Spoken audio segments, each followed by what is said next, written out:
बिना बहू की सास। वैसे तो सास बहू के झगड़े सदियों से चलते आ रहे हैं, पर यह भी एक सत्य है कि बहू के बिना सास और सास के बिना बहू का वजूद अधूरा सा लगता है।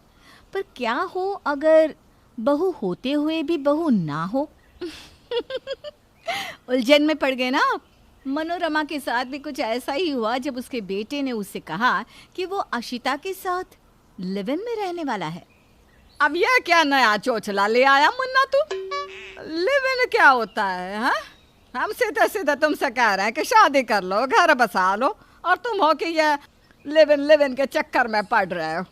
अरे माँ, ऐसे कैसे किसी अनजान लड़के से शादी कर लें हम? हमें पता तो चलना चाहिए कि हम उसके साथ जिंदगी भर रह सकते हैं या नहीं।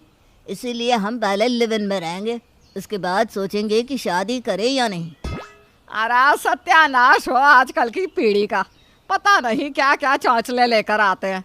अगर साथ रहने के बाद अच्छा नहीं लगा तो क्या फिर शादी नहीं करेंगे? और क्या? आप क्यों इतना टेंशन ले रही हैं माँ? आजकल ना ये सब नॉर्मल हो गया है, सब लोग करते हैं ऐसा, और आपको तो फ़ायदा ही है। देखिए, शादी के पहले ही आपको पता चल जाएगा कि अशिता बहू के रूप में कैसी होगी। भविष्य में आप भी अपना फैसला ले सकती है ना आसानी से। अरे हमें बहू चाहिए जो इस घर में तेरे साथ साथ फेरे लेने के बाद आए, ऐसे ये मेहमान की तरह बहू बनकर आए, वैसे नहीं। हम ऐसा उसको कभी स्वीकार नहीं करेंगे, हम अभी से कह देते हैं। पर हम फैसला ले चुके हैं माँ। आज रात से अशिता हमारे साथ रहने आ रही है इस घर में। हम कह दिए तो कह दिए। मनोरमा को आकाश का इस तरह लिव इन में रहना बिल्कुल भी पसंद नहीं आ रहा था, पर वो आकाश की जिद के आगे कुछ कर भी नहीं पा रही थी। माँ, ये है अशिता जिसके बारे में मैंने आपको बताया था। अशिता, ये हमारी माँ है। नमस्ते आंटी, कैसी हैं आप? कैसी है आप पूछ रही है? अरे तेरे आने के बाद जी जल रहा है हमारा। माँ कहाँ खो गई आप? अब कहीं नहीं, हम ये सोच रहे थे कि तुम्हारे माँ बाप ने कछु कहा नहीं कि तुम ऐसा कैसे किसी लड़के के साथ रहने जा रही हो? मेरे मॉम डैड ऑस्ट्रेलिया में रहते हैं, वो बहुत मॉडर्न विचारों वाले हैं। हाँ, वो तो तुम्हें देख कर ही समझ गए थे। हम ये कह रहे थे कि आकाश, लेट्स गो ना, मैं बहुत थक गई हूँ। चलो अपने रूम में चलते हैं प्लीज। रूम में? तुम दोनों एक ही रूम में रहोगे? हाँ, तो लिव इन का तो मतलब ही यही होता है, एक साथ रहना। आंटी, बाकी बातें हम कल करेंगे। अब हम दोनों जा रहे हैं आराम करने, आप भी आराम कर लीजिए, थक गई होंगी ना आप। जिस तरह से अशिता और मनोरमा की पहली मुलाकात हुई थी, उसे देखकर तो ऐसा लग रहा था कि दोनों एक दूसरे को कड़ी टक्कर देने वाली हैं, और इनके झगड़े में पीसने वाला आकाश और अशिता सुबह के 9 बजे नीचे आते हैं। कितना टाइम हुआ देखो तो जरा, इतनी देर तक भी सोता है क्या कोई? आंटी, मुझे तो आदत ही नहीं है जल्दी उठने की, इसलिए देर हो गई। वैसे आगे से कोशिश करूंगी कि जल्दी उठूं, ठीक है? हाँ, हम दोनों आगे से ध्यान रखेंगे।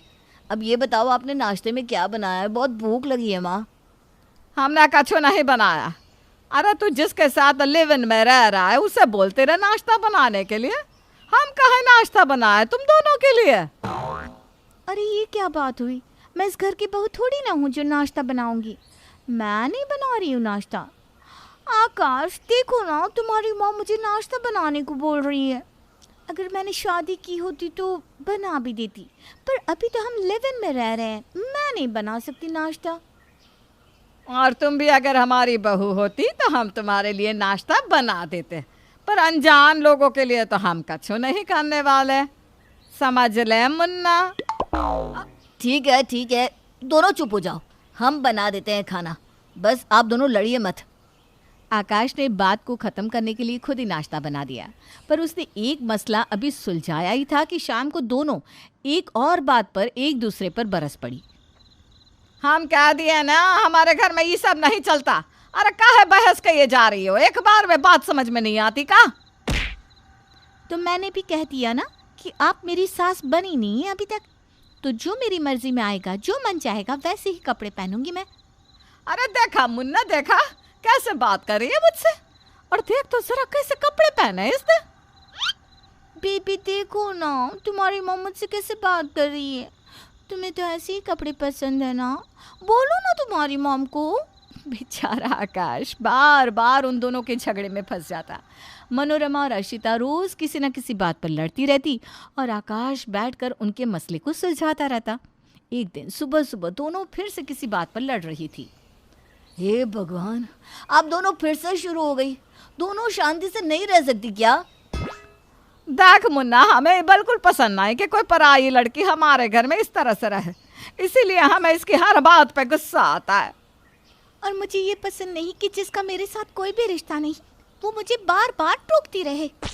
अच्छा ठीक है, तो एक काम करते हैं, अगर ऐसा ही है तो हम और अर्शिता शादी कर लेते हैं। इसके बाद तो ये इस घर की बहू बन जाएगी, फिर आप भी खुश। और अर्शिता, शादी के बाद ये तुम्हारा अपना घर बन जाएगा और माँ तुम्हारी सास बन जाएगी, फिर तुम्हारी भी प्रॉब्लम खत्म। हाँ, ये तुमने सही कहा मुन्ना, हम तो कब से कह रहे हैं कि कर लो शादी। हाँ, ये अच्छा आइडिया है। आकाश ने इस मुसीबत को हमेशा के लिए हटाने के लिए शादी करने का फैसला कर लिया और कुछ ही दिनों में एक अच्छा मुहूर्त देखकर शादी भी कर ली। शादी करके जब वो घर आता है तो मनोरमा नई बहू का गृह प्रवेश करवाती है और चावल का कलश आगे रखती है। अब बहू, इस कलश को पैर से गिराकर अंदर आ जाओ। ठीक है।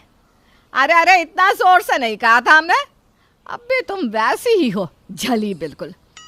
हाँ, तो आप भी कहाँ बदली हैं माँ जी, अब भी वही कुड़ कुड़ कुड़ कुड़ चालू ही है आपकी। क्या कहा? हम कुड़ कुड़ कुड़ करते हैं? ऐसे बात करते हैं क्या अपनी सास से? तो ऐसे स्वागत करते हैं क्या नई बहू का? अरे अरे, मेरी बात तो सुनो दोनों। अरे तू चुप कर मुन्ना, ये हम दोनों सास बहू का मामला है। हाँ, अब तो ये भी मेरा घर है, मैं भी चुप नहीं रहूंगी। और दोनों शुरू कर देती हैं लड़ना। इन दोनों का कुछ नहीं हो सकता। इन सब झगड़ों को रोकने के लिए तो शादी किए थे, पर अब शादी के बाद भी यही सब।